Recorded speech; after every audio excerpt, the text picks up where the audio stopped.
السلام علیکم ورحمۃ اللہ. لا حول ولا قوة الا باللہ. حسبنا اللہ ونعم الوکیل. یا حی یا قیوم برحمتک استغیث. لا الہ الا انت سبحانک انی کنت من الظالمین. ربنا آتنا من لدنک رحمہ وہیئ لنا من امرنا رشدا. ربنا آتنا فی الدنیا حسنہ وفی الآخرة حسنة وقنا عذاب النار. اللهم صل على محمد وعلى آل محمد وأصحاب محمد وأزواج محمد وأمة محمد أجمعين إلى يوم الدين. آمين. الحمد لله رب العالمين والصلاة والسلام على سيد الأنبياء والمرسلين وعلى آلہ واصحابہ اجمعین الی یوم الدین. الحمدللہ آج 20 اگست 2023 کو سنڈے کے دن ہمارا یہ پبلک سیشن نمبر 108 منعقد ہونے جا رہا ہے. آپ کے یہ ریئل ٹائم سوالات پرچیوں کی شکل میں میرے پاس آئے ہوئے ہیں. انشاءاللہ میں انہیں بعد میں ڈسکس کروں گا. پہلے اس ویک کا ایک بڑا دل خراش انسیڈنٹ اسے میں چاہ رہا ہوں کہ تھوڑا بریف کر دوں، اور وہ ہے 16 اگست 2023 کو جو فیصل آباد کے پاس ایک شہر ہے جڑاں والا، وہاں پر کرسچن کالونی کے اندر توہین مذہب کی آڑ میں ایک مبینہ جو بیان کی گئی، اس کی ابھی تصدیق نہیں ہوئی کہ وہ کس حد تک درست ہے، اس کے پیچھے کون ہے، قرآن حکیم کی بے حرمتی، اسے بنیاد بنا کر تقریباً 19 کے قریب گرجوں کو آگ لگائی گئی، جلا کر راکھ کر دیا گیا، وہاں سے صلیبیں اتار کے توڑ دی گئیں، اور تقریباً 86 مکانات جو ہیں وہ نظر آتش ہوئے ہیں. اللہ کا شکر ہے کہ کوئی جانی نقصان نہیں ہوا، کیونکہ پہلے ہی اناؤنسمنٹ کر دی تھی وہاں پر مساجد سے لوگوں نے کہ ہم انورٹڈ کامہ میں بڑا مقدس کام کرنے والے ہیں. اور شکر ہے وہاں پہ لوگوں کو عقل تھی اور انہیں یہ یقین تھا کہ ہماری اسٹیٹ ہمیں بچانے کے لیے نہیں آئے گی. ہماری اسٹیٹ صرف ایکٹیو ہوتی ہے جب کسی اسٹیٹ کے ادارے کے بارے میں کوئی ورڈکٹ دے دے، کبھی غدار وطن کے نام کے اوپر اور کبھی توہین عدالت کے نام کے اوپر. عوام الناس کا کوئی پرسان حال نہیں ہے، تو وہاں سے عوام نکل گئی تھی. اس وجہ سے شکر الحمدللہ کافی حد تک بچت ہو گئی، لیکن املاک کو تو نقصان پہنچا ہے، اور جو گرجے ہیں ان کی توہین تو ہوئی ہے. جن لوگوں نے بڑی محنت سے سالوں کی کمائی کر کے یہ جمع پونجی اپنی جمع کی تھی، وہ تو لٹ گئی، اور اس پر ترا یہ کہ نہ صرف آگ لگائی گئی بلکہ ان کے گھروں سے چیزوں کو لوٹا گیا.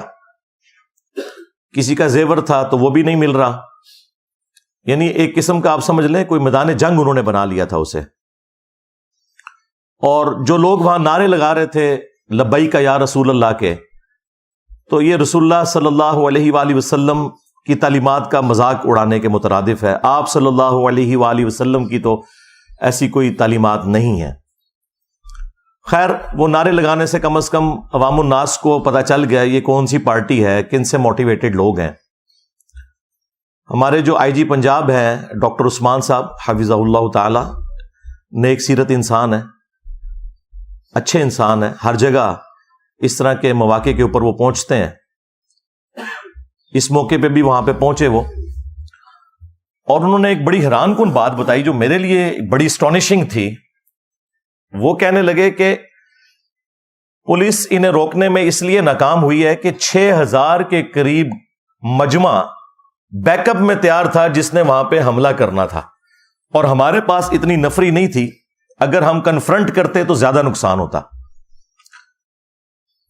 اب اگر آئی جی پنجاب یہ سٹیٹمنٹ دے رہے ہیں ویڈیو میں، تو اس کا مطلب تو بہت خطرناک ہے. کہ 6,000 موٹیویٹڈ لوگ اس طرح کی ایکٹیویٹیز پرفارم کرنے کے لیے وہاں پر موجود تھے، تو یہ اسٹیٹ کس قسم کی تربیت کر رہی ہے، یا یہاں پہ بیٹھے ہوئے لوگ کس قسم کے لوگ پروڈیوس کر رہے ہیں کہ جہاں اتنا بڑا مجمع آپ کو اویلیبل ہو جاتا ہے. پلس انہوں نے یہ بھی کہا کہ ہم اگر کوشش بھی کرتے ان کو روک نہیں سکتے تھے، اس لیے ہم نے پھر کوشش کی کہ جو لوگ یہاں سے نکل سکتے ہیں انہیں تو بچا کے نکالیں. تو یہ سیدھا سیدھا اسٹیٹ کا فیلئر ہے. اس کو آپ جو بھی نام دیں، اس کی کوئی اور جسٹیفیکیشن نہیں ہو سکتی سوائے اس کے کہ ہم بالکل اسٹیٹ کے طور پر فیل ہو چکے ہیں اپنے شہریوں کو تحفظ دینے میں. اور یہ حقیقت بات ہے کہ اس طرح کے جو مذہبی غنڈے ہیں، انہوں نے پاکستان کو نہ صرف غیر مسلموں کے لیے بلکہ مسلمانوں کے لیے بھی جہنم بنا دیا ہے پریکٹیکلی.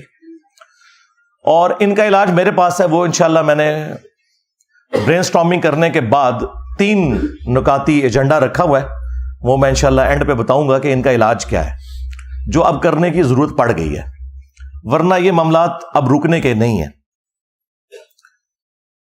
صلیب توڑ کر نیچے پھینکی گئی. مجھے بتائیں اسی فرقے والے کی مسجد سے اگر نقش نالین پاک کوئی توڑ کے اس طرح زمین پر پھینکے تو انہیں کتنی تکلیف ہوگی. دوسروں کے مقدسات کا یہ احترام نہیں کرتے، اور دوسری طرف پوری دنیا کو ہم یہ میسج دیتے ہیں کہ اسلام جو ہے وہ ریلیجن آف پیس ہے، امن کا دائی ہے. اسلام کا مطلب ہی سلامتی ہے. To acquire peace by submitting your will to Allah, اپنی رضا اپنے رب کے حوالے کر کے امن و سلامتی کا حصول اس دنیا میں بھی اور آخرت میں بھی، یہ اسلام کی ڈیفینیشن ہے. اور پریکٹیکلی اس وقت مسلمان انسانیت کے لیے ایک درد سر بن چکے ہیں. ہے مٹھی بھر ہیں، میجورٹی مسلمانوں کی ایسی نہیں ہے، لیکن چونکہ ڈومیننٹ ہیں، مسندوں پہ یہ لوگ بیٹھے ہوئے ہیں، باقی لوگوں کو ڈرائیو کرتے ہیں اور ان کی برین واشنگ کر کے چڑھا دیتے ہیں اپنے مخالفین کے اوپر.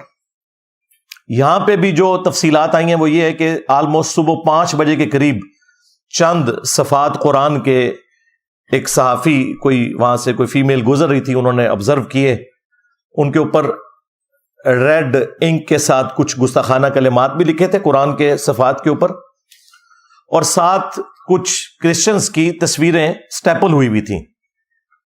اب یہ خود ہی ڈاؤٹ فل چیز ہے کہ جو شخص توہین کرے گا وہ اپنی تصویر ساتھ سٹیپل کرے گا کہ میں کر رہا ہوں. تو اس سے تو لگتا ہے کہ یہ کوئی پری پلان تھا. اور یہ آئی جی پنجاب ڈاکٹر عثمان صاحب نے یہ بھی ساتھ بولا تھا کہ یہ سب کا سب معاملہ پلان تھا. تو 9 مئی اگر پلان ہو کے ہو تو ہم دیکھتے ہیں کس طریقے سے فوراً ساری گرفتاریاں 10,000 کے قریب ہو گئیں. 16 اگست 2023 جو میں سمجھتا ہوں اس سے بڑا واقعہ ہے، اور آپ خود مان رہے ہیں کہ یہ پلان ہے. اس کے اگینسٹ تو ہم نے اس کے مقابلے میں 6,000 بندے تو ہمیں اندر نظر نہیں آئے ہیں، وہ 100 بندے پکڑے ہیں، اور ان میں سے بھی اکثر ایسے ہیں جو بے قصور ہیں، وہ ثابت ہو جائے گا سوائے چند دے کے. اور جو اصل مجرم ہے جو پیچھے ان کو گائیڈ کر رہے ہیں وہ سکون سے اے سی والے کمروں میں بیٹھے ہوئے ہیں، تماشا دیکھ رہے ہیں. تو وہ چند صفحات تھے جن پہ ریڈ انک سے گستاخانہ کوئی جملے لکھے ہوئے تھے، وہ کسی کے پاس آ گئے، بس وہ پھر انہوں نے مسجدوں سے اعلان کر دیے. وہ آپ کو پتا ہے ایک کوئی وہ شکل سے لگ رہا تھا شاید اس نے کبھی نماز بھی نہ پڑھی ہو، ٹھیک ہے، اس نے کہا کہ جی مسلمانوں کب نکلو گے، اور وہ ویڈیو بڑے فخر سے بنوائی. اس کو تو خیر پکڑ لیا، یاسین نام ہے اس کا، اس کو تو انہوں نے اندر کیا ہوا ہے، لیکن ظاہر ہے اس کے پیچھے جو ماسٹر مائنڈ ہے جب تک وہ نہیں پکڑے جاتے تو ان کا کوئی علاج نہیں ہے. خیر اس کے بعد یہ سارا موب اکٹھا ہوا. بہرحال پھر بھی یہ 6-7 گھنٹے اسٹیٹ کے پاس تھے. یہ جو قتل و غارت والا معاملہ شروع ہوا اس اعتبار سے کہ گرجوں کو آگ لگائی گئی، شکر ہے جانی نقصان کوئی نہیں ہوا، اور گھروں کو، یہ آلموسٹ کوئی 10-11 بجے کے قریب ہوا ہے. ان 5 گھنٹوں میں امن کمیٹی کے ذریعے انہوں نے کوشش کی، لیکن وہ بس کاغذی کارروائی تک ہی رہی. جنہوں نے کام ڈالنا تھا انہوں نے ڈال دیا.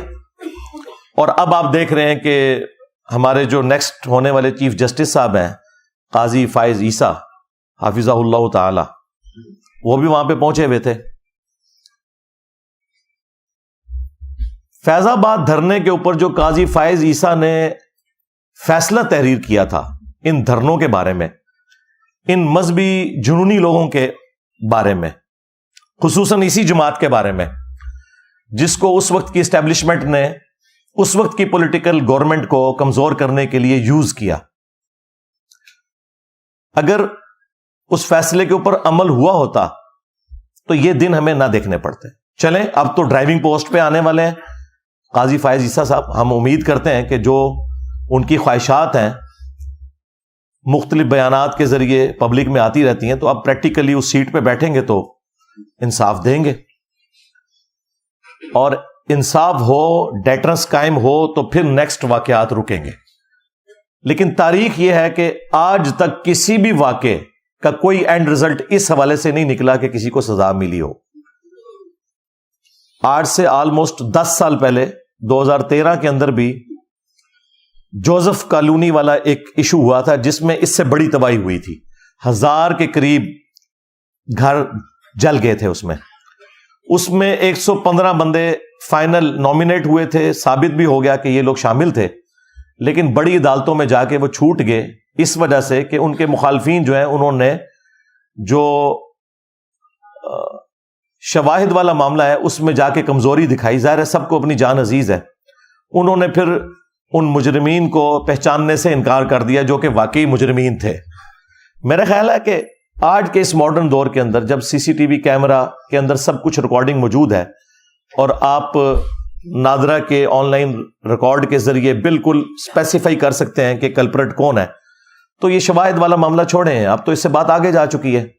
اگر کوئی شخص گواہی سے پیچھے بھی ہٹ جائے تو اسٹیٹ کا کام ہے کہ فرنٹ سے لیڈ کرے اور مجرمین کو سزا دے۔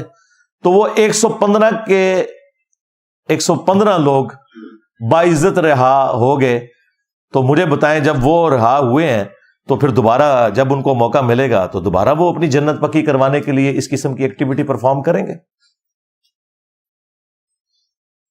میرا خیال ہے کہ اس واقعے کے بعد ہم پاکستان کے مسلمان بالخصوص اور پوری دنیا کے مسلمان بالعموم کس منہ سے سویڈن میں یا ہالینڈ میں یا ڈنمارک میں ہونے والی قرآن کی بے حرمتی کا رونا روئیں گے، جبکہ ہمارے ملک کے اندر گرجوں کو آگ لگائی جا رہی ہے اور ان گرجوں کے اندر جو انجیل مقدس ہے، بائبل، وہ جلی ہوئی حالت میں اس کے نسخے پڑے ہوئے ہیں۔ مجھے بتائیں اس طرح کا کوئی انسیڈنٹ دنیا کے کسی بھی ملک میں مسجد کے ساتھ ہو جاتا تو ہم نے کتنا ہنگامہ کھڑا کرنا تھا۔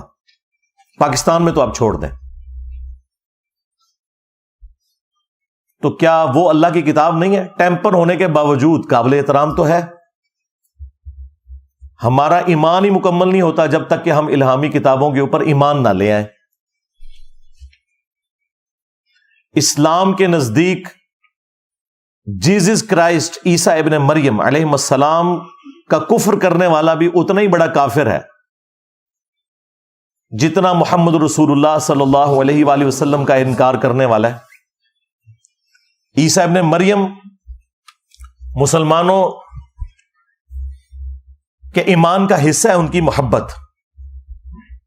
اور کل تک ہم فخریہ دنیا کو یہ کہا کرتے تھے کہ دیکھو سو کالڈ کرسچنز، ویسے وہ کرسچنز نہیں ہیں، ایتھیسٹ ہیں، جو قرآن کی بے حرمتی کرتے ہیں یا خاکے بنواتے ہیں نبی صلی اللہ علیہ وآلہ وسلم کے، تو ہم نے کبھی بھی ریونج میں آ کے کاؤنٹر کرنے کے لیے عیسیٰ ابن مریم کا کوئی خاکہ نہیں بنایا۔ ہم نے کبھی بائبل کی توہین نہیں کی، یہ ہمارا فخر تھا۔ آج آپ کا وہ فخر بھی ختم ہو چکا ہے۔ اس ایک واقعے کی ہیٹ سالوں تک ہم محسوس کریں گے۔ میرا خیال ہے جس طرح 9 مئی کو سیریس لیا پاکستان کی فوج نے، اس سے زیادہ سیریس اس 16 اگست کے ایشو کو لینا چاہیے، ادروائز یہ ملک تباہی کی طرف جا رہا ہے۔ اس کے لیے کاؤنٹر نیریٹو کیا ہے وہ میں بعد میں بتاؤں گا، پہلے میں تھوڑا سا مسلمانوں کو جھنجھوڑ لوں۔ اللہ تبارک و تعالیٰ نے سورہ آل عمران کے اندر سٹارٹ ہی میں پہلی 3 آیات کے اندر الہامی کتابوں کا ذکر کیا۔ ویسے تو قرآن میں کئی جگہ ذکر ہے، لیکن یہاں پہ اسپیسیفکلی آپ کو اسلام کا پوائنٹ آف ویو، مسلمانوں کا عقیدہ پتہ چل جائے گا۔ اعوذ باللہ من الشیطان الرجیم، بسم اللہ الرحمن الرحیم، الف لام میم، یہ تو حروف مقطعات ہیں۔ اللہ لا الہ الا هو الحی القیوم، اللہ ہی ہے کہ جس کے سوا کوئی معبود نہیں، اور وہ خود سے زندہ ہے، ہر چیز کو قائم کیے ہوئے ہے، تھامے ہوئے ہے۔ نزل علیک الکتاب بالحق، اے محبوب صلی اللہ علیہ وآلہ وسلم، یہ قرآن کتاب ہم نے آپ کے اوپر نازل کی ہے حق کے ساتھ، با مقصد، پرپز فل، مصدقا لما بین یدیہ، جو کہ تصدیق کرتی ہے ان کتابوں کی جو پہلے سے موجود ہیں لوگوں کے ہاتھ میں۔ تصدیق اس اعتبار سے کرتی ہے کہ وہ کتابیں بھی اللہ کی کتابیں تھیں، اور پریکٹیکلی تصدیق اس اعتبار سے کرتی ہے کہ ان کتابوں میں آخری کتاب اور آخری پیغمبر صلی اللہ علیہ وآلہ وسلم کی پروفیسیز موجود تھیں، تو قرآن کا آنا اور نبی صلی اللہ علیہ وآلہ وسلم کا آ جانا ان کتابوں کی تصدیق ہوگی کہ پریکٹیکلی ان کی پروفیسی صحیح ثابت ہوئی۔ وَأَنزَلَ التَّوْرَاةَ وَالْإِنجِيلَ، اور اللہ ہی نے اتاری تورات بھی اور انجیل بھی، اولڈ ٹیسٹمنٹ بھی اور نیو ٹیسٹمنٹ بھی، من قبل، اس سے پہلے، قرآن کے نزول سے پہلے، ہدی للناس، انسانیت کی ہدایت کے لیے، وَأَنزَلَ الْفُرْقَانَ، اور اب اللہ تعالیٰ نے حق اور باطل میں تمیز کرنے والی کتاب نازل کر دی ہے، یعنی فائنل ٹیسٹمنٹ۔ اولڈ ٹیسٹمنٹ بھی اللہ نے نازل کیا، نیو ٹیسٹمنٹ بھی، اور یہ فائنل ٹیسٹمنٹ الفرقان، حق اور باطل میں تمیز کرنے والی کتاب، یعنی ان کتابوں کے اوپر یہ نگہبان ہے کتاب۔ یہاں سے آپ کو یہ پتا چل گیا کہ اسلام میں مسلمانوں کے نزدیک تورات ہو، انجیل ہو، یہ بھی ہدایت کی کتابیں ہیں، اور ان پر ایمان لانا ضروری ہے۔ ان کا سورس بھی وہی خدا ہے، وہی اللہ ہے، کہ جو سورس ہے قرآن کا۔ اب احترام کے پوائنٹ آف ویو سے، قرآن کا احترام تو ہمیں پتہ ہے، وہ تو بتانے کی ضرورت ہی نہیں ہے، وہ اتنا احترام ہے کہ ہم نے اسے غلاف میں لپیٹ کے رکھا ہوا ہے، کہیں کھولنا نہ پڑ جائے۔ لیکن یہ ٹیمپرڈ فارم میں جو کتابیں ہیں ان کا بھی احترام ہے۔ سنن ابی داؤد کے اندر صحیح سند سے یہ حدیث ہے، جس کی صحت میں کسی کو اختلاف نہیں، 449 نمبر حدیث ہے، انٹرنیشنل نمبرنگ کے مطابق، جو سٹینڈرڈائز نمبرنگ ہے۔ یہودیوں نے نبی صلی اللہ علیہ وآلہ وسلم کو ایک مقدمے کے فیصلے کے لیے انوائٹ کیا، چونکہ آپ صلی اللہ علیہ وآلہ وسلم مدینے کے حکمران بھی بن چکے تھے، میثاق مدینہ بھی تھا، تو آپ صلی اللہ علیہ وآلہ وسلم یہودیوں کے گھر میں تشریف لے گئے، جہاں انہوں نے مدرسہ بنایا ہوا تھا۔ حدیث کے الفاظ ہیں کہ وہ گھر کے اندر ایک مدرسہ تھا، جہاں آپ صلی اللہ علیہ وآلہ وسلم کو بلایا گیا۔ تو انہوں نے آپ کو پروٹوکول دینے کے لیے، آج بھی عرب کے کلچر میں یہ پروٹوکول ہے کہ مہمانوں کو وہ گدی دیتے ہیں زمین پہ بیٹھنے کے لیے، تو انہوں نے ایک بڑی گدی دی، تو آپ صلی اللہ علیہ وآلہ وسلم اس گدی کے اوپر بیٹھ گئے۔ پھر آپ نے انہیں کہا کہ تم اپنی کتاب تورات لے کر آؤ، میں اس کے مطابق فیصلہ کروں گا۔ حالانکہ تورات ٹیمپرڈ فارم میں تھی، اس کے باوجود سب کچھ ہی تو اس میں تعریف شدہ نہیں ہے نا۔ جب انہوں نے تورات پیش کی نبی صلی اللہ علیہ وآلہ وسلم کو، تو آپ صلی اللہ علیہ وآلہ وسلم نے اپنی پیٹھ کے نیچے سے وہ بڑی گدی نکالی، اپنے سامنے رکھی، خود زمین پر بیٹھ گئے اور تورات کو اس گدی کے اوپر رکھا، اور ساتھ آپ صلی اللہ علیہ وآلہ وسلم نے فرمایا آمنت بک، میں ایمان لایا اس تورات کے اوپر، وبمن انزلک، اور میں اس پر بھی ایمان لایا جس نے اس کتاب کو نازل کیا۔ حالانکہ ٹیمپرڈ تھی، لیکن آپ صلی اللہ علیہ وآلہ وسلم نے اس کا احترام کیا، خود زمین پر بیٹھ گئے اور وہ گدی کے اوپر تورات کو رکھا۔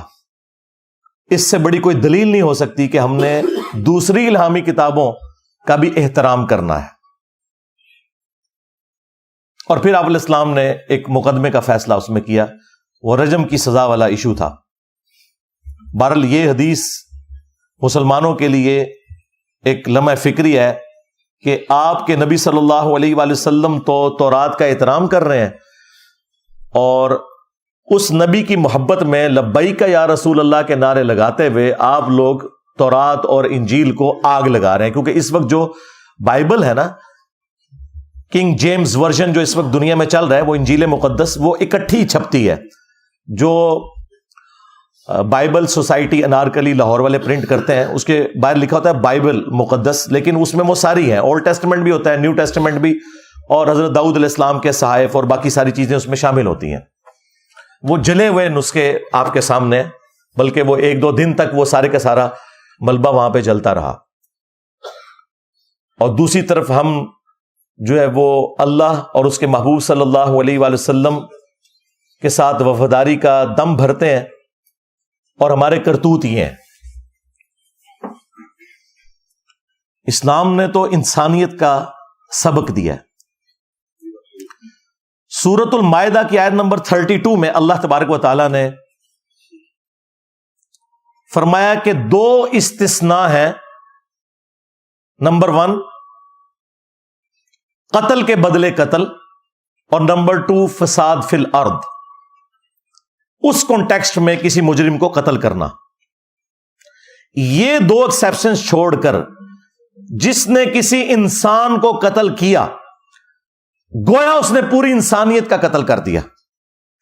مسلمان کی بات نہیں ہو رہی، انسان، بلکہ جان کا ذکر ہے وہاں پر.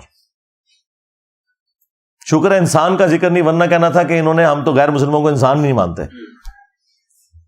اس میں الفاظ ہیں جس نے ایک جان کو قتل کیا، پوری انسانیت کا قتل ہے، سوائے 2 ایکسیپشنز کے کہ یا تو وہ قتل کے بدلے قتل ہو رہا ہوں، اور وہ بھی جوڈیشری کے تھرو، ایکسٹرا جوڈیشل نہیں ہوگا، قانون آپ نے ہاتھ میں نہیں لینا. دوسرا فساد فی الارض کرنے والے لوگ، وہ بھی جوڈیشری کے تھرو.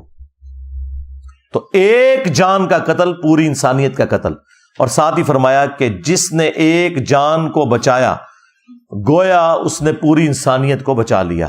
اور یہ جو دوسرے والا پورشن ہے نا، یہ ہمارے ہاسپٹلس کے باہر لکھا ہوتا ہے، اور ڈاکٹرز کہتے ہیں کہ ہم وہ مسیحا ہیں جو کہ بچاتے ہیں جانیں، اور سب سے بڑے چور اور ڈاکو یہ لوگ ہوتے ہیں، الا ماشاء اللہ.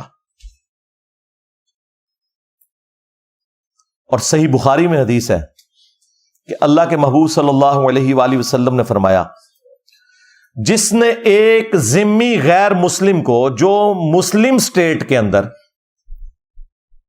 ٹیکس پے کر کے رہ رہا تھا، جس طرح کہ یہاں پہ کرسچنز رہ رہے ہیں، جوز تو اب بہت تھوڑے رہ گئے ہیں، ہندو ہزاروں کی تعداد کے اندر ہیں، بلکہ لاکھوں میں ہوں گے. مسلم اسٹیٹ کے اندر ٹیکس دے کر جو غیر مسلم رہ رہے ہیں، جس نے کسی غیر مسلم کو قتل کر دیا تو وہ جنت کی خوشبو بھی نہیں پائے گا، حالانکہ جنت کی خوشبو 40 سال کی مسافت سے آ رہی ہوگی. نبی علیہ السلام کہہ رہے ہیں کہ ایک غیر مسلم کو بھی ناحق قتل کرنے والا جنت میں تو جانا دور کی بات، جنت کی خوشبو بھی نہیں پائے گا. اور یہاں پہ نان مسلم کا ذکر ہے، اور ہمارے یہ جو مذہبی گنڈے ہیں، ان کے ہاتھوں سے نہ نان مسلم محفوظ ہیں اور نہ مسلمان محفوظ ہیں. یہ آیات، یہ احادیث کیا انہوں نے کبھی اپنے ممبروں سے بیان کی اور عوام الناس کو نارملائز کرنے کی کوشش کی؟ نہیں، یہ کام کبھی یہ کر ہی نہیں سکتے، ان کو کبھی توفیق ہی نہیں ملنی. ان کی تربیت خود بھی ایسی نہیں ہے، دوسرا ان کی کمپیٹنسی بھی نہیں ہے، اور تیسرا یہ جذباتی ڈاکٹرن کے ذریعے فساد مچا کے رکھنا چاہتے ہیں تاکہ ان کی جو روزی روٹی ہے نا وہ اس سے چلتی رہے. بس ٹوٹل ان کا جو مقصد ہے وہ یہ ہے. اب آ جائیں آخر میں، جو میں نے 3 نکاتی ایجنڈا برین سٹارمنگ کر کے بڑا سوچ کے تیار کیا ہے. ہو سکتا ہے کہ بعض لوگوں کو وہ برا بھی لگے، اس لیے میں اس کو بیان کرنے سے پہلے آپ سے ریکویسٹ کروں گا، صلو علی محمد و آل محمد، اللہم صلی علی محمد وعلی آل محمد واصحاب محمد وازواج محمد وامت محمد اجمعین الی یوم الدین.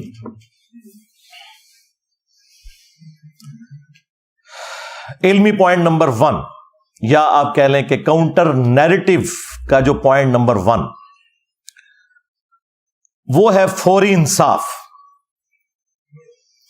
جب تک فوری انصاف نہیں ہوگا، نہ صرف اس معاملے میں بلکہ آج تک جتنے بھی اس طرح کے ایکسٹرا جوڈیشل معاملات ہوئے اور ان میں مجرمین آئیڈینٹیفائی ہوئے، ان کو سزائیں نہیں دی جائیں گی، تب تک مستقبل میں کبھی بھی ڈیٹرنس نہیں ہوگی.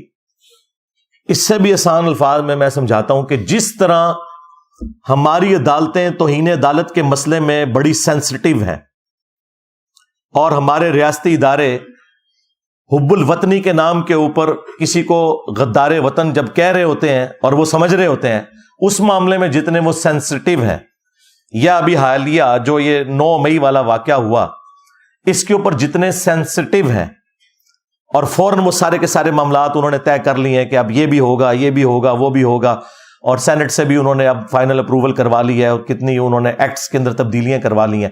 اسی طرح کے معاملات جب تک یہ مذہبی گھنڈوں کے لیے نہیں ہوتے نا، جنہوں نے پاکستان کو جہنم بنا دیا پریکٹیکلی، مسلمانوں کے لیے بھی اور غیر مسلمز کے لیے بھی، اس معاملے میں سے کچھ بھی نہیں نکلنے والا. اور یہ جو تھوڑی بہت آپ کو پالیسی کا شفٹ بھی پچھلے کچھ سالوں میں نظر آیا نا، اس میں بھی ہمارے ریاستی اداروں کا اس حوالے سے کوئی پلان نہیں تھا کہ انہوں نے یہ کام کرنا ہے. وہ اسی طریقے سے چل رہے تھے کہ مولویوں کو انہوں نے بھرتی کیا ہوا تھا، نان اسٹیٹ ایکٹرز کو اپنے مقاصد کے لیے یوز کرتے تھے، اور پھر مولوی ان کا بھی کام کرتے تھے اور اپنا بھی کام نکالتے تھے. اور یہ باتیں میں اس وقت سے کر رہا ہوں جب انہوں نے گود لیا ہوا تھا. اس وقت کو بات کرنا بھی ایک بڑی دلیری کا کام تھا. آج تو یہ خود کہہ رہے ہیں کہ جی یہ ہمارے گاٹے فٹ ہو گئے، لیکن ان کو اس وقت ہماری بات نہیں سمجھ آئی. میری 2012-13 کی ویڈیوز یوٹیوب پہ اپلوڈ ہے، نیچے اپلوڈنگ ڈیٹ بھی آ جائے گی، میں اس وقت کیا باتیں کر رہا تھا. آج بھی ان کو عقل نہیں آنی تھی اگر FATF حافظہ اللہ تعالی نہ ہوتا، ہاں، اور ان کے چندے بند نہ ہوتے جو باہر سے فنڈ لیتے ہیں، تو کبھی بھی انہوں نے اپنی اصلاح نہیں کرنی تھی. یہ جو ضرب عزب یا رد الفساد، یہ جو فوجی آپریشنز ہیں، یہ کرولریز ہیں، یہ بچے ہیں. اصل مسئلہ وہ ہوا ہے FATF والا. اگر وہ نہ ہوتا تو آج ہمیں اس کی ہوش ہی کو نہیں تھی آنی. تو جب تک فوری انصاف نہیں ہوگا، جس طرح کے اپنے معاملات میں فوراً میڈیا کو بھی کنٹرول میں کرتے ہیں، صحافیوں کو بھی پکڑ لیتے ہیں، احتجاج کرنے والوں کو بھی پکڑ لیتے ہیں، اور مقدمات ان کے اوپر بنا کے آگے معاملات کو لے کے چلتے ہیں، جب تک اس طرح کا سپیڈی ٹرائل ان مذہبی گنڈوں کا نہیں ہوتا، کچھ بھی نہیں نکلے گا. علمی پوائنٹ نمبر 2 یا کاؤنٹر نیریٹو کا پوائنٹ نمبر 2، میں نے ایک ٹرم اس حوالے سے انٹروڈیوس کی ہے کہ ابھی تک جو فوجی آپریشنز تھے نا، جو بڑے دو ہوئے FATF کی وجہ سے، ضرب عزب اور رد الفساد، اب ایک اور فوجی آپریشن لانچ ہونا چاہیے. اس کا نام ہونا چاہیے رد النفاق، کیونکہ یہ بیسیکلی جو مذہبی دہشت گرد ہے نا، یہ منافق ہے عملاً. عقیدے میں چلے ہم ان کے کلمے کا احترام کرتے ہیں، عملاً یہ منافق ہیں. اور ان منافقین کے رد کے لیے ایک آپریشن لانچ ہونا چاہیے، رد النفاق. اس کا نام رکھیں رد النفاق، جس نے رد الفساد رکھا تھا نا انہوں نے، رد النفاق. جو اس طرح کے منافقین ہیں جو اسلام کی صفوں میں گھسے ہوئے ہیں، خواہ وہ مسلمان بن کے ہیں یا جس طریقے سے بھی، ان کے خلاف آپریشن ہونا چاہیے. اور اس کے لیے کیا کیا جائے؟ اس میں اس قسم کے جتنے بڑے بڑے لوگ ہیں ان سے گن پوائنٹ کے اوپر اس طرح کے تمام ماضی کے جو واقعات ہیں، یا جو یہ حالیہ واقعہ ہوا جڑا والا، اس کی مذمت کروائی جائے. یعنی کہ آپ کی لینگویج میں پریس کانفرنس کروائی جائے. ہاں، اور سمجھ آئے گی. جس طرح 9 مئی کے بعد پریس کانفرنسز کروائی گئی ہیں نا، یہ صرف سافٹ ٹارگٹ پولیٹیشنز ہی ہوتے ہیں کہ ان سے آپ پریس کانفرنسز کروا لیتے ہیں. مولوی تو کوئی آپ کے قابو نہیں آتا. میں نے تو کوئی اس قسم کا گنڈا مولوی نہیں دیکھا جس نے کبھی دبے الفاظ میں بھی مذمت کی ہو. بلکہ کل میں رات کو دیکھ رہا تھا، وہ ہمارے جو بھائی ہیں چھوٹے، اقرار الحسن، وہ سرعام پروگرام کرتے ہیں، تو وہ پریکٹیکلی وہاں کے جو حالات انہوں نے دکھائے ہیں، یقین کریں میرے تو آنکھوں میں آنسو آ گئے. میں نے جو وہاں لوگوں کی حالت دیکھی ہے, ٹھیک ہے. اب ایک امیر آدمی کو اس سے کیا غرض کہ ایک غریب آدمی کے لیے بچی کا جہیز کا زیور کتنی بڑی اہمیت رکھتا ہے, جو لوٹ لیا آپ نے اسلام کے نام کے اوپر. یہ پتہ نہیں کون سا اسلام ہے. ایک بار گھر جل جائے, ختم ہو جائے, تو دوبارہ پھر اس زندگی میں انسان نہیں بنا سکتا. زندگی میں ایک ہی گھر بنایا جاتا ہے. ایک غریب آدمی, ان میں سے کئی لوگ کرائے پہ بھی رہ رہے تھے. تو اینڈ پہ اس نے نا کچھ مولویوں کے بھی انٹرویو کیے ہیں, تو میں بڑا پازیٹیولی بیٹھا تھا. میں نے کہا یہ مولوی بھی کنڈیم کریں گے جو وہاں کی عمل میں. کسی نے ایک جملہ بھی نہیں بولا. وہ سارے کہہ رہے ہیں جی ہمیں قرآن شریف پڑھنا چاہیے تاکہ ہمیں پتہ چلے کہ قرآن کی کیا اہمیت ہے اور قرآن کی بے رحمتی نہیں ہونی چاہیے. اس واقعے کو انہوں نے ڈسکس تک نہیں کیا, حالانکہ ٹاپک ان سے یہ پوچھا جا رہا تھا. تو اس کا مطلب یہ ہے کہ رد النفاق ضروری ہے. میں کہتا ہوں اس کے اوپر اب سوشل میڈیا کے اوپر کمپین چلنی چاہیے کہ آپریشن رد النفاق لانچ کیا جائے. ان غنڈے مولویوں کو ان سے پریس کانفرنسز کروائی جائیں. جتنی بھی دہشت گرد تنظیمیں ہیں اس قسم کی مذہب کے نام کے اوپر, ان سے لا کر بیان دلوائے جائیں اور وہ اس کی مذمت کریں. اور ساتھ ہی ساتھ جو شریف النفس قسم کے علماء ہیں جن کے ڈنگ نکلے ہوئے ہیں یا ہے ہی نہیں بیچاروں کے, ممی ڈیڈی قسم کے, جس طرح مولانا طارق جمیل صاحب, مفتی تقی عثمانی صاحب, مفتی منیب الرحمان صاحب, ثاقب رضا مصطفی, اس قسم کے جو لوگ ہیں نا, ان لوگوں کو جن کی فین فالوئنگ بہت زیادہ ہے, اس میں کوئی شک نہیں ہے, ان لوگوں کو فرنٹ پہ لا کے یہ تو بغیر کسی دھمکی کے بھی پریس کانفرنس کرنے کے لیے تیار ہو جائیں گے. شریف لوگ بےچارے, ہاں, خود وکٹم ہے انہی دہشت گرد تنظیموں کے یہ لوگ. ان سے کم از کم ان سے تو بیانات دلوائے جائیں ان لوگوں کے خلاف جنہوں نے یہ ایکٹیویٹی پرفارم کی. یہ رد النفاق کا پہلا حصہ ہے جو میں بیان کر رہا ہوں. اور دوسرا حصہ جو ہے نا وہ علمی پوائنٹ نمبر 3 ہے, جو کاؤنٹر نیریٹو کا تیسرا پوائنٹ ہے. یہ بھی میں آج آن ایئر پہلی دفعہ, اس کے لیے میں نے ٹرم سوچی میں کیا ڈیوائز کروں. آپ کو پتا ہے کہ یورپ کی ترقی کے پیچھے جو سب سے بڑی ایکٹیویٹی ہے نا, وہ یہ کہ انہوں نے علماء کو, جو ان کے پادری تھے, مولوی جن کو آپ کہہ لیں, ان سے جان چھڑا لی اور انہیں ایک ویٹیکن سٹی بنا کے دے دیا کہ جو کچھ تم نے کرنا ہے نا یہاں کرو بیٹھ کے. جب سے یہ ویٹیکن سٹی بنا ہے نا کرسچنز کا, اس دن سے یورپ نے ترقی کا آغاز کیا اور آج وہ دنیا کو لیڈ کر رہے ہیں. جب تک یہ مولوی تھا عذاب الہی بنا ہوا تھا ان کے لیے. اس کا آغاز تو ہوا فرینچ ریولوشن سے 1789 میں.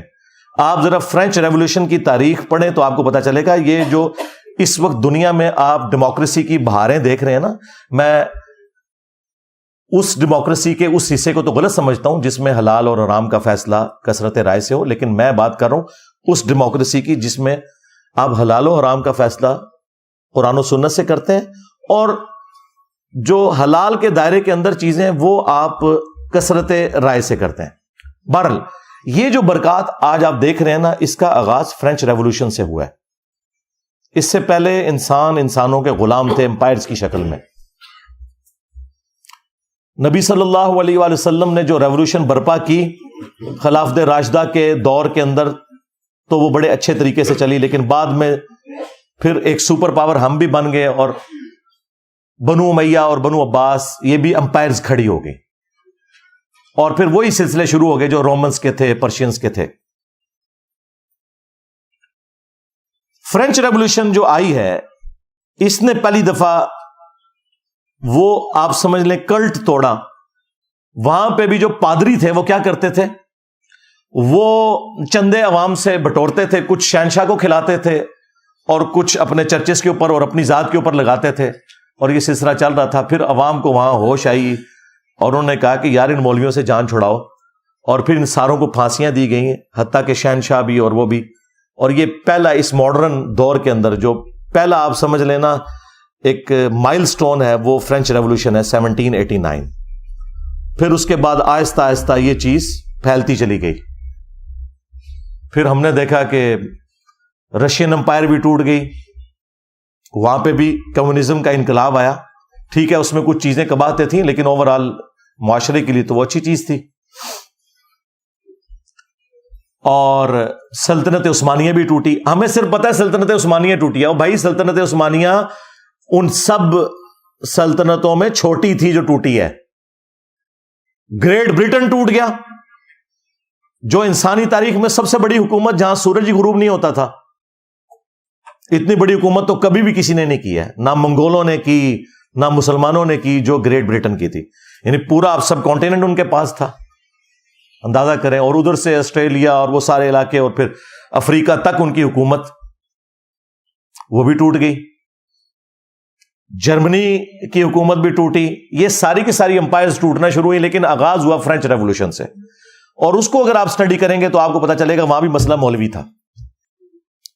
یہ آج آپ جو سکون کی زندگی دنیا میں گزار رہے ہیں نا, آپ نے ارطغرل ڈرامے میں, وہ تو زیادہ تر تو ڈرامہ ہی ہے اس کے اندر, لیکن اوور آل جو چیز دکھائی گئی ہے نا, یہی ہوتا تھا کہ لوگ بےچارے دن کے وقت شکار کرنے گئے ہیں, واپسی پہ آئے تو سارے فیملی ممبرز ہی قتل ہو گئے ہیں, کسی قبیلے نے حملہ کیا اور سارا کچھ ملیا میٹ کر دیا. اب تو اس طرح نہیں ہوتا. یہ ساری برکات ہے فرینچ ریولوشن کی اور اس کے بعد امپائرز گرنے کی. اور پھر آخری جو بلو ہوا ہے نا, وہ سیکنڈ ورلڈ وار ہے. ہٹلر ایک اس دنیا کے لیے عذاب الہی تھا, لیکن اس کا فائدہ یہ ہوا کہ ہٹلر کی ان جنگوں کی وجہ سے, اگرچہ وہ جنگ تو ہار گیا, لیکن گریٹ برٹن اتنی کمزور ہو گئی کہ انہیں مجبوراً ہمیں آزادی دینی پڑی. یہ آپ کو جو بتایا جاتا ہے نا ہمارے بزرگوں کی قربانیاں ہیں, یہ بزرگوں کی قربانیاں بعد میں ہیں جو پارٹیشن کے وقت ہوئی. بیسیکلی گریٹ برٹن اس امپائر کا بوجھ اب اٹھا ہی نہیں سکتی تھی. ان کے پاس اتنے ریسورسز نہیں رہے تھے, کیونکہ وہ اس دوسری جنگ عظیم میں اتنے کمزور ہو گئے تھے کہ یہ معاملات چلا نہیں سکتے تھے. اگر وہ دوسری جنگ عظیم نہ ہوئی ہوتی نا تو آج یہاں پہ بلٹ ٹرین چل رہی ہوتی. ہاں, یعنی انگریز بیٹھے ہوتے ہیں. ہاں,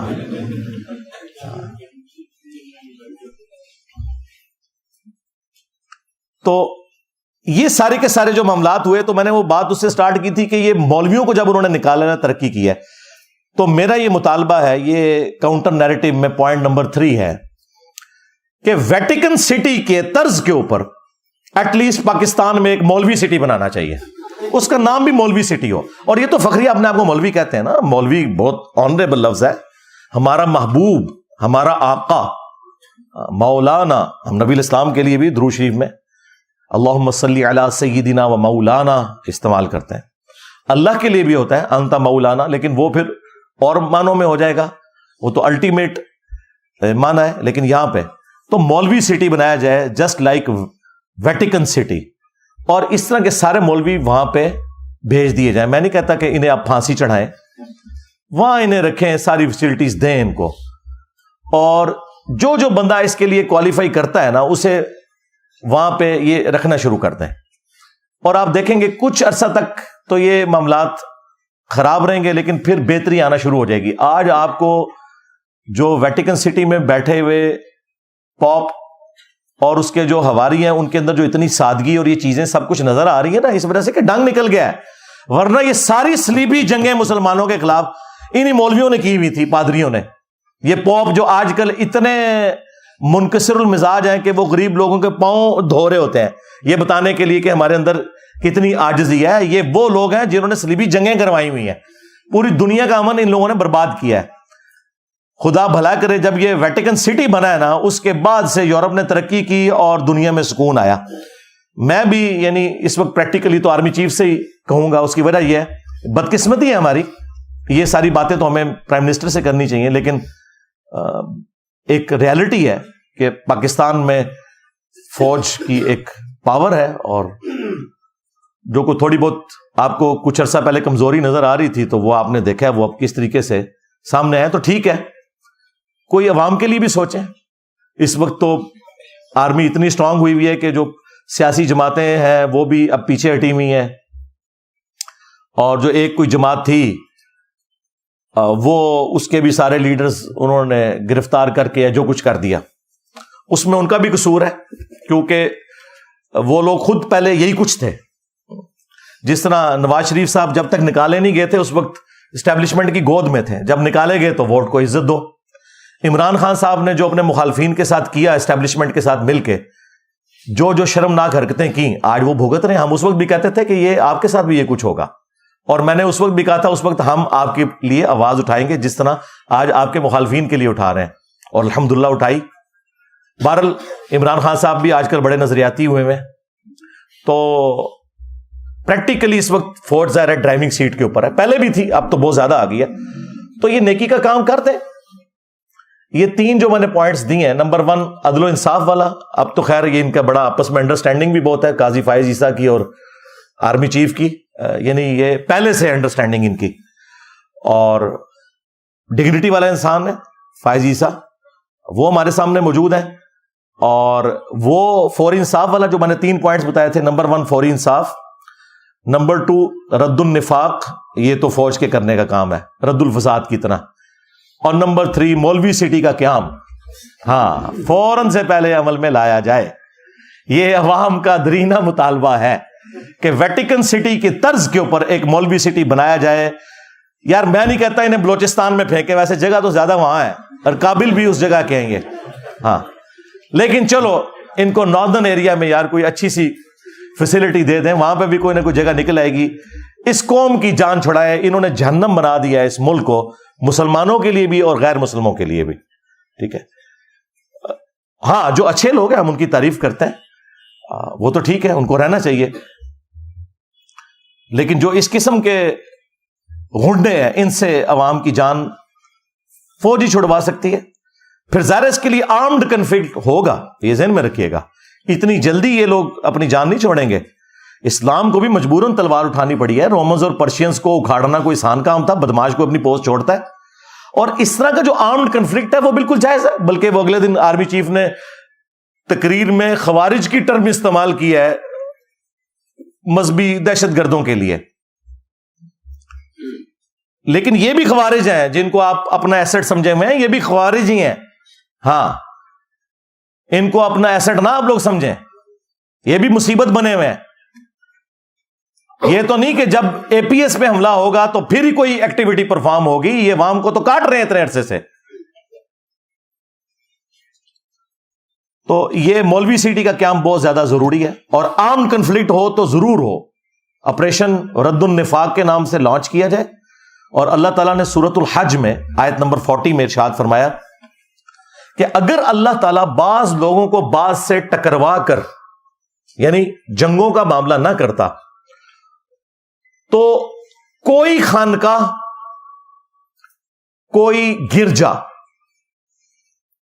کوئی معبد جو یہودیوں کے عبادت خانے, اور کوئی مساجد یہ سلامت نہ رہتی کہ جہاں پر اللہ کا کثرت سے ذکر کیا جاتا ہے. اسلام نے تمام مذاہب جو آسمانی ہیں ان کی عبادت گاہوں کے بارے میں کہا کہ یہ قائم ہے, اور ان میں اللہ کا ذکر اس لیے ہو رہا ہے کہ بعض کو بعض سے اللہ تعالیٰ ٹکرواتا ہے. یعنی جو جہاد ہے, قتال ہے, جو صحیح کاز کے لیے ہو, یہ اس کی برکت سے یہ سب کچھ ہوتا ہے. دیکھ لیں کرسچنز جب پورے عروج پہ تھے, یہودیوں کو گھسنے نہیں دیتے تھے یروشلم میں. یہ تو بیت المقدس جب سیدنا عمر نے فتح کیا تو انہوں نے انٹرنیشنل سٹی ڈکلیئر کیا اور یہودیوں کو آنے کی اجازت ملی. تو وہ اگر آرمڈ کنفلکٹ سیدنا عمر نہ کرتے, جنگ یرموک نہ ہوئی ہوتی, تو یہودی اپنے اس علاقے میں واپس جا سکتے تھے یا وہاں زیارت کے لیے جا سکتے تھے. تو اس طرح کا آرمڈ کنفلکٹ تو کرنا پڑتا ہے. باقی اسلام نے کبھی تلوار کی زور پہ کسی کو اسلام میں داخل نہیں کیا. ہاں, وہ سورۃ البقرہ میں واضح آیت ہے, لا اکراہ فی الدین قد تبین الرشد من الغی. دین قبول کرنے کے معاملے میں کسی کے اوپر کوئی جبر نہیں ہے. اللہ تعالیٰ نے ہدایت کو گمراہی سے الگ کر کے بیان کر دیا ہے. اب جس کی مرضی وہ قبول کرے, جس کی مرضی نہ قبول کرے. اینڈ پہ میں پھر ریکویسٹ کروں گا کہ انصاف کا دامن تھاما جائے, اور فوراً سے پہلے کوئی اس معاملے میں حق کی آواز سننے کو ملے ہمارے بڑوں کی طرف سے, چیف جسٹس کی طرف سے, آرمی چیف کی طرف سے. پرائم منسٹر تو اس وقت پریکٹیکلی کوئی ہے ہی نہیں ہے کیونکہ الیکٹڈ بندہ نہیں ہے, لہٰذا وہ تو ایک برکت کے لیے ہیں, ان کا بھی چلے نام لے دیتے ہیں, وہ بھی خوش ہو جائیں. تو جب کوئی الیکٹڈ پرائم منسٹر آئے، کوئی بھی آئے جو عوام کا نمائندہ ہو، تو اس کے لیے میں پہلے ریکویسٹ کر رہا ہوں کہ آپ نے حق کے لیے، انصاف کے لیے کھڑے ہونا ہے عوام کے ساتھ. اور سورۃ المائدہ میں اللہ تعالیٰ نے یہاں تک فرمایا کہ اے ایمان والو، اللہ تعالیٰ کے لیے گواہی دیتے ہوئے انصاف کے لیے کھڑے ہو جاؤ، اور تمہیں کسی قوم کی دشمنی اس پر نہ ابھارے. وَلَا يَجْرِمَنَّكُمْ شَنَآنُ قَوْمٍ عَلَىٰ أَلَّا تَعْدِلُوا اعْدِلُوا هُوَ أَقْرَبُ لِلتَّقْوَىٰ. کسی قوم کی دشمنی تمہیں اس پر نہ ابھارے کہ تم انصاف کا راستہ چھوڑ دو. انصاف کرو، یہی تقوی کے قریب ہے. آپ نے یہ نہیں دیکھنا کہ اس میں اب رگڑا ہمارے مسلمان بھائیوں کو لگ رہا ہے، نہیں، رگڑا لگانا ہے، تب ہی آپ پاکستان کو ایک بہتر مستقبل دے سکتے ہیں. میں اس پہ اور بھی کافی دیر بول سکتا تھا، لیکن وہ پھر ویڈیو بہت لمبی ہو جائے گی.